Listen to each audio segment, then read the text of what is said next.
What's up, YouTube? It's been a while since I posted a video.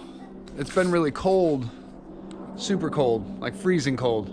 And today it's, well, right now it's 36 degrees out, so it's real cold. But today I got the Kart. It's upside down. I got it sanded down a little bit. Got all the stickers sanded down off there. I got some spots that have to be welded up for the skid plate on the bottom. So I'm gonna go ahead and do that today. And then a couple other things, I hope. So yeah, this guy's eating ice cream. It's 36 degrees.